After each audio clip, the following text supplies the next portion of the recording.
Bonjour à tous, c'est Emmanuelle de Yam Yoga. Si tu ne me connais pas encore, j'aide les gens à se sentir bien dans leur tête et dans leur corps en 15 minutes de yoga par jour. Aujourd'hui, je te propose une séquence au sol pour travailler le corps, C-O-R-E, c'est-à-dire abdos, bas du dos et muscles profonds du centre. Avant de commencer, voici quelques propositions pour aller plus loin ensemble.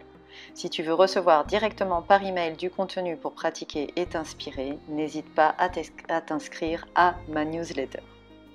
Tu peux aussi t'inscrire à mon atelier en ligne offert dans lequel je te partage des conseils pour mettre en place ta pratique de yoga quotidienne sur le long terme. Et enfin, si tu as envie de pratiquer ou de te former avec moi, je t'invite à consulter ma page cours, programme et formation. Tu trouveras le chemin vers toutes ces propositions dans la description sous cette vidéo. Je te propose donc aujourd'hui une séquence au sol pour travailler le corps, C-O-R-E, c'est-à-dire abdos, bas du dos et muscles profonds du centre.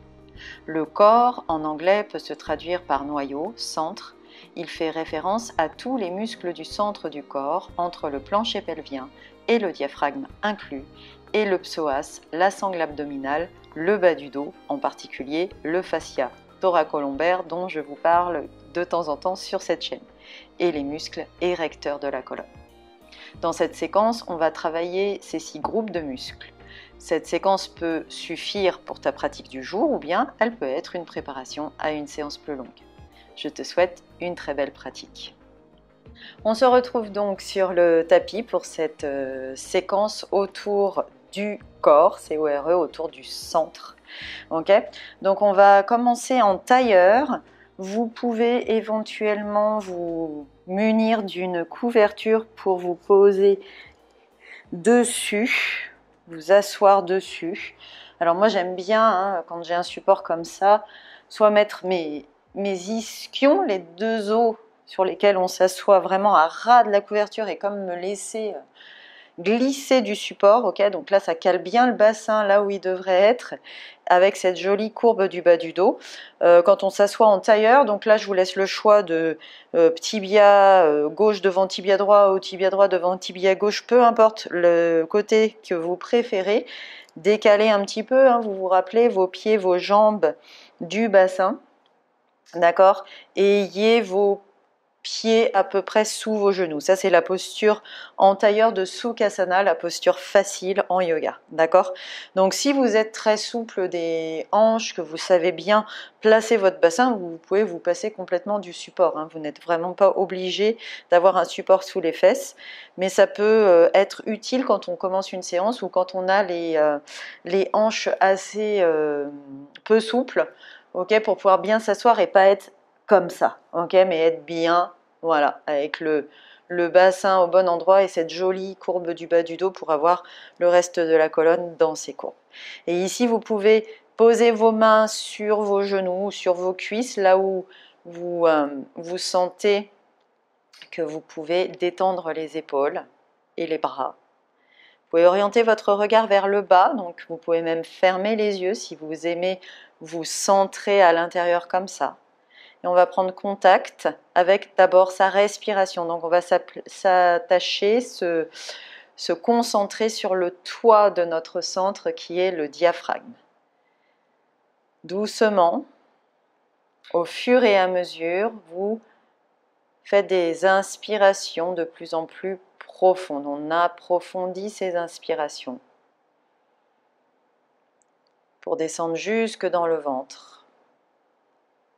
Et à chaque expire, on laisse filer, on sent le ventre qui revient en place et les côtes qui reviennent en place. J'inspire profondément. Je sens mon ventre qui se gonfle, je sens mes côtes qui s'écartent. J'expire longuement.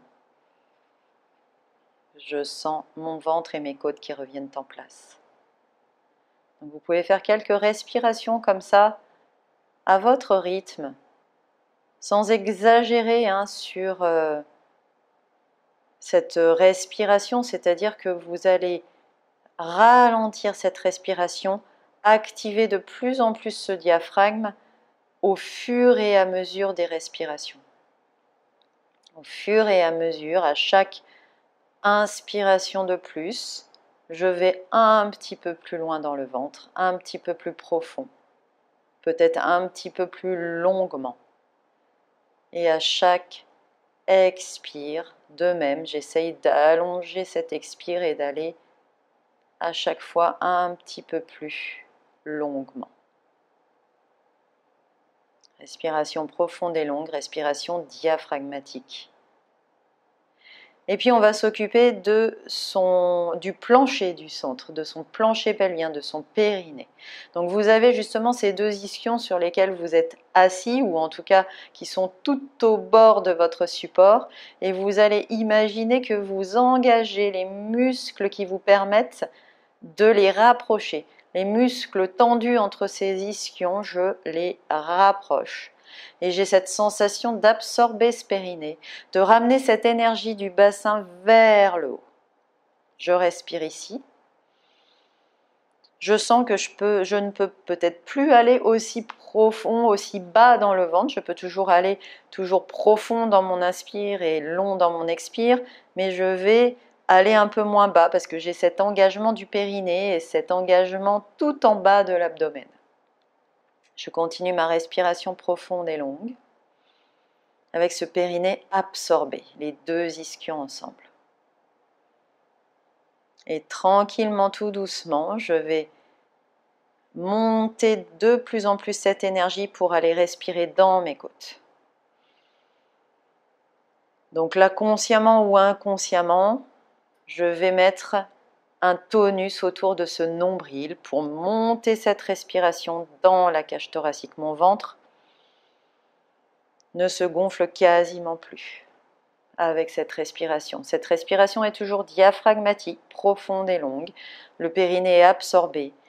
J'ai mis un tonus autour de ce nombril, je respire dans ma cage thoracique. Alors le tonus autour du nombril, hein, s'il n'est pas conscient, si vous ne le sentez pas, absorbez simplement ce périnée, les deux ischions ensemble, et allez respirer dans cette cage thoracique, profondément et longuement. Et là, vous avez engagé ce plancher du centre. Qu'est-ce qui est important quand on travaille justement sur le centre, hein, c'est d'avoir cette respiration qui monte dans la cage thoracique pour pouvoir toujours respirer profondément et longuement, d'accord, mais en ayant le bassin bien tenu par ce périnée absorbé. Et puis tranquillement, on va bouger et on va se mettre en Upavista Konasana, ok? Donc Upavista Konasana, je vais me mettre face à vous. Donc soit vous gardez votre support sous les fesses, soit vous ne l'avez pas et vous pouvez vivre sans, hein, soit vous le rajoutez peut-être, ok? Si vous sentez que là, vous allez basculer à l'arrière de votre bassin, que vous ne serez plus sur vos ischions. Alors je vous propose aussi une alternative, hein, c'est de planter les talons et de garder vos genoux pliés, ok, pour bien trouver justement cette bascule du bassin et pouvoir bien tenir avec la colonne dans ses courbes. Ok, donc vous pouvez rester là si vous êtes assez souple des hanches, vous pouvez d'ores et déjà poser les genoux au sol. Hein. Votre choix, je vais me mettre dans un entre-deux, d'accord? Donc là, qu'est-ce que je fais? On est sur un exercice, hein, sur une séquence sur le centre. Je vais remettre une intention dans ce périnée, je l'absorbe, je vérifie que je respire bien dans la cage thoracique, je vérifie que j'ai bien mon creux dans le bas du dos et donc ma colonne, okay, qui s'étire vers le haut, et je vais planter mes doigts de chaque côté de mon bassin, d'accord, et étirer ma colonne vers le haut. Ok, donc je m'aide de ces doigts, mais je m'aide aussi de cet ancrage dans les talons, de cet ancrage dans le périnée, de cet ancrage au niveau des fléchisseurs de hanches. Ok, là on peut commencer à connecter avec le psoas qui est le centre du centre. Et je m'étire. Donc vous ne montez pas vos épaules, hein, vous gardez vos omoplates tirées vers les fesses et vous essayez de vous grandir, d'agrandir votre colonne, de faire de l'espace entre ces vertèbres.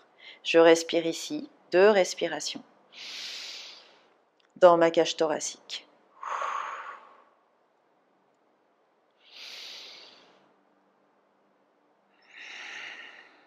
Et puis je vais aller chercher l'intérieur de mes genoux et je vais passer en Baddha Konasana, la posture du papillon. Donc ne ramenez pas forcément les talons trop proches du pubis, puisque vous allez, l'idée c'est de garder cette absorption du périnée et de se grandir vers le haut. Essayez de tirer, pousser, ça dépend dans quel sens on se place, vos genoux vers le sol, ok? Et toujours pareil, d'aller chercher à aspirer ce périnée, donc chercher l'ancrage dans le périnée, l'ancrage dans vos pieds. Alors moi je les ai ouverts comme un livre, hein, c'est ma façon de faire, mais si vous préférez les garder un peu plus haut, moi j'aime bien faire comme ça pour bien aller chercher l'étirement des hanches que je trouve moins quand j'ai les plantes de pied ensemble. Mais si vous avez l'habitude de faire comme ça, c'est pas le sujet de cette séance, ok? Donc on absorbe ce périnée, on étire sa colonne et on va poser ses mains de chaque côté du bassin. Respirez ici, poussez vos genoux vers le sol, étirez votre colonne vers le haut, laissez vos omoplates se diriger vers les fesses. Respirez ici 2 fois. Dans votre cage thoracique, profondément et longuement. Et encore une fois.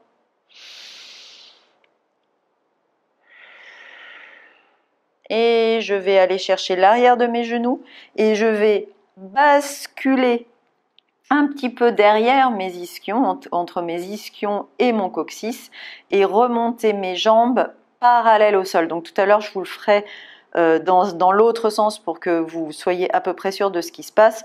Mais là, essayez de rapprocher votre ventre de vos cuisses, ok? Donc j'ai le ventre bien proche des cuisses, je tire toujours mes omoplates l'une vers l'autre et vers les fesses, ok?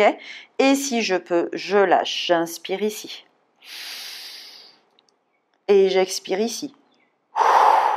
Quand j'expire, j'ouvre. Je garde mes 2 pointes de pied ensemble et je vais mettre mes coudes au niveau des genoux, d'accord? Je vais, prochaine inspiration, inspirer, essayer de ramener mes genoux derrière mes coudes au-delà de mes genoux, ok? On va expirer, ramener ces genoux ensemble et aller ramener le coude gauche à l'extérieur du genou droit. Vous inspirez ici. J'expire, je fais la même chose de l'autre côté, donc c'est-à-dire je ramène le coude droit à l'extérieur du genou gauche et j'inspire ici. Expire de nouveau en Navasana avec les mains derrière les genoux, vous redressez, vous ramenez votre ventre sur vos cuisses. Et tranquillement, prochaine expire, je vais plier, donc là je ramène vraiment mes talons au niveau des fesses pour pouvoir basculer à 4 pattes. Donc vous êtes passé à 4 pattes et vous avez écarté votre support si vous en aviez un. Asseyez-vous sur vos talons, je fais juste une petite aparté si jamais vous refaites la séance, d'accord? Je me suis filmée donc de face. Si je vous montre de dos ce qui se passe avec le Navasana, le bateau, ok? Je suis là, j'ai le ventre contre les cuisses, je lâche mes bras ou je ne lâche pas mes bras, mais j'allège peut-être, ok? Vous pouvez vous entraîner aussi comme ça. Quand je suis ici, je suis entre mes ischions et mon coccyx, en tout cas je ne suis plus sur mes ischions, d'accord? Et j'essaye vraiment de travailler ces fléchisseurs, c'est ça que je vais chercher. Ensuite, je passe avec ce petit exercice pour aller travailler, ok, les abdos du centre, puis les obliques, ok?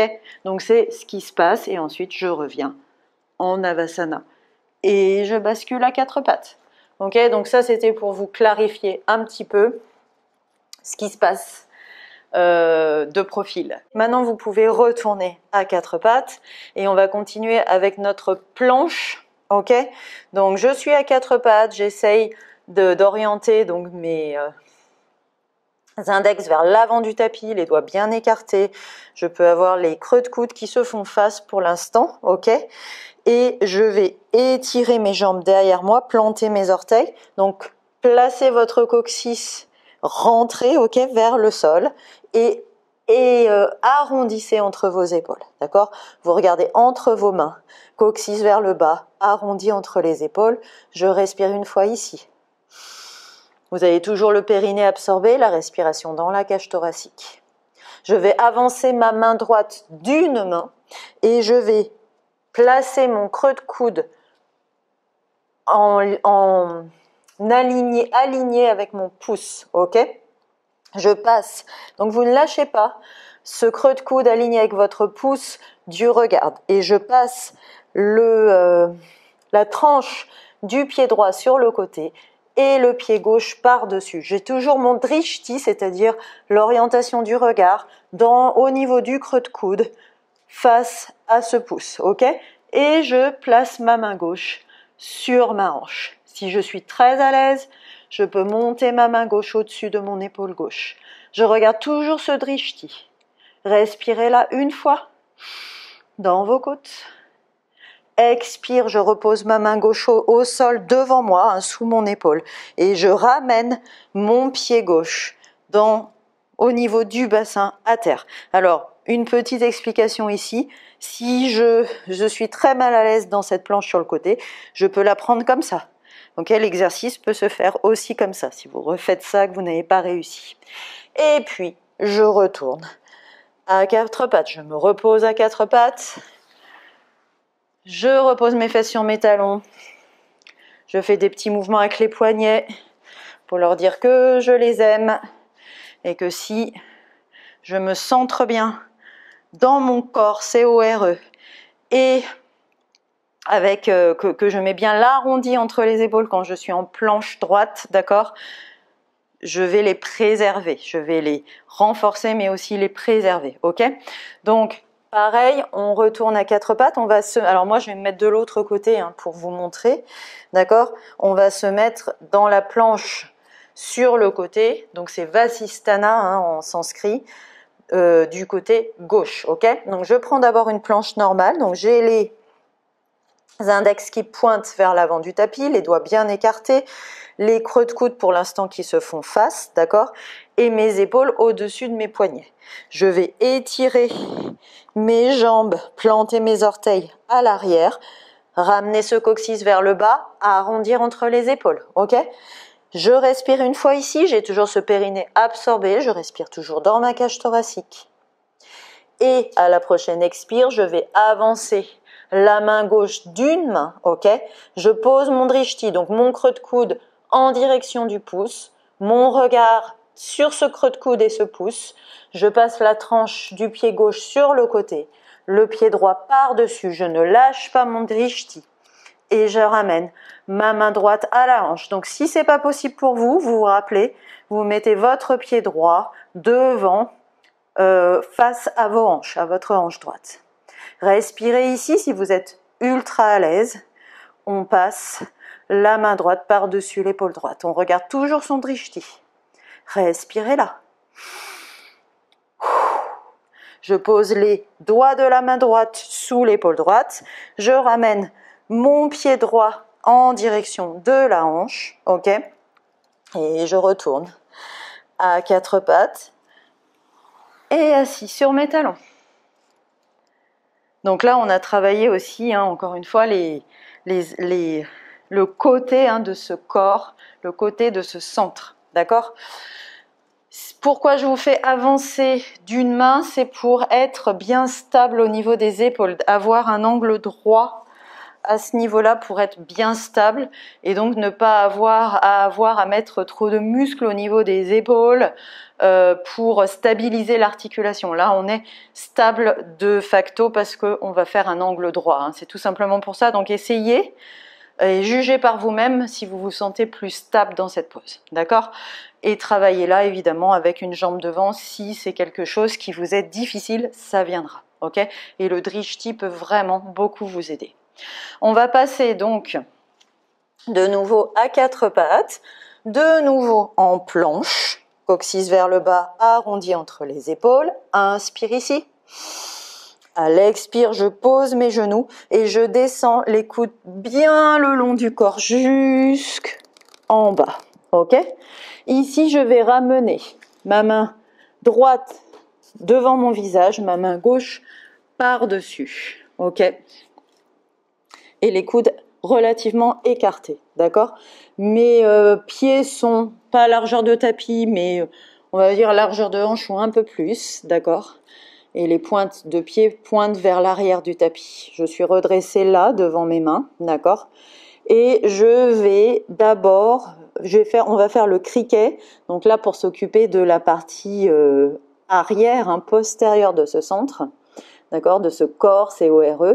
Donc là, on va commencer par étirer et les dorsaux, engager et les dorsaux et les fessiers dans ce criquet pour bien sentir en fait cette diagonale entre dorsaux et fessiers. On va commencer par travailler avec la jambe droite et la main gauche. Donc, je vais tirer ma main gauche au-dessus du sol, ok, et lever mon pied gauche, ma jambe gauche, depuis la hanche jusqu'au pied. Donc, pas la peine de lever très haut.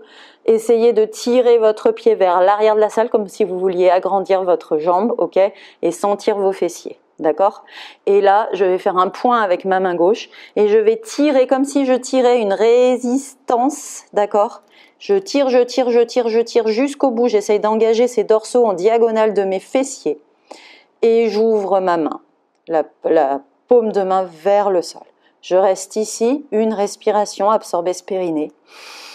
Montez cette respi dans vos côtes.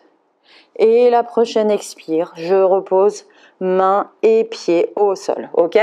Je vais changer de main, c'est-à-dire que ma main gauche est sur le tapis et ma main droite est par-dessus. Et on fait la même chose de l'autre côté. Essayez vraiment de sentir cette diagonale, c'est pas évident de sentir les dorsaux, essayez d'aller les chercher. En tout cas, mettez votre attention et intention dessus. Ok, donc on va, pareil que tout à l'heure, lever la main droite par-dessus le sol, lever cette jambe gauche depuis la hanche jusqu'aux orteils et vous tirez, ok, vous étirez cette jambe vers l'arrière et vous engagez de facto vos fessiers, ok. On fait un point avec sa main droite et on tire une résistance imaginaire. Essayez de tirer, engager ces dorsaux, sentez-les en diagonale de vos fessiers gauche justement. Ouvrez la main, paume de main vers le sol sans lâcher vos dorsaux. Respirez ici dans vos côtes. Absorbez toujours ce périnée. Et à la prochaine expire, je repose ma main droite et mon pied gauche, ok? Là, on va faire cette petite figure géométrique avec ses pouces et ses index, toujours devant son visage. On respire là une fois. Et on va ramener cette fois-ci les deux mains au-dessus du sol, ok, donc j'écarte mes bras au-delà de la tête, les mains au-dessus du sol et les deux pieds, d'accord. Donc là pareil, j'essaye de agrandir, comme si je voulais agrandir mes jambes, ok, allonger mes jambes vers l'arrière de la salle et je sens mes fessiers qui s'engagent. Puis je fais 2 points et je tire comme si je tirais une barre, une résistance, d'accord. J'essaye d'engager ces dorsaux en diagonale de ces fessiers. J'ouvre mes mains face au sol et je respire ici. Donc je ne cherche pas à aller très loin au niveau de l'extension arrière. Là, c'est vraiment fessiers dorsaux que je vais chercher dans cette posture du criquet. Donc pensez à vous allonger vers l'arrière de la salle. Expire, je repose main et pied au sol. Je pose mon front juste en dessous de mes mains. Je respire ici, je désengage au niveau du bassin, je désengage au niveau des épaules. Respirez là. Quelques respires ici. Puis vous relevez le visage. Vous allez ramener chaque main à côté de la poitrine. Écartez vos coudes et rentrez ces coudes le long du corps en tournant vos épaules, dégageant vos épaules loin des oreilles. J'inspire en cobra. J'expire. À 4 pattes, je me réajuste à 4 pattes pour préparer mon chien tête en bas. On plante les orteils. Chien tête en bas. Donc vous pouvez pousser d'abord bien dans vos mains. Étirez vos épaules. Allez chercher cet étirement du dos. Absorbez ce périnée. Sentir votre ventre qui s'absorbe. Respirez dans vos côtes.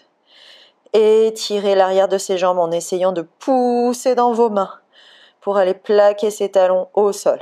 C'est la direction, bien sûr, hein, tout le monde ne peut pas le faire, on est restreint par d'autres choses, la chaîne postérieure, parfois les chevilles, plein de choses, les ouvertures d'épaule.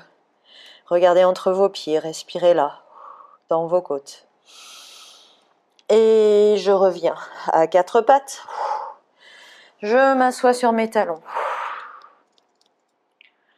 main devant le cœur. Soit vous continuez votre séance, soit c'est la fin de votre séance. Si c'est la fin de votre séance, prenez le temps d'intégrer quelques instants.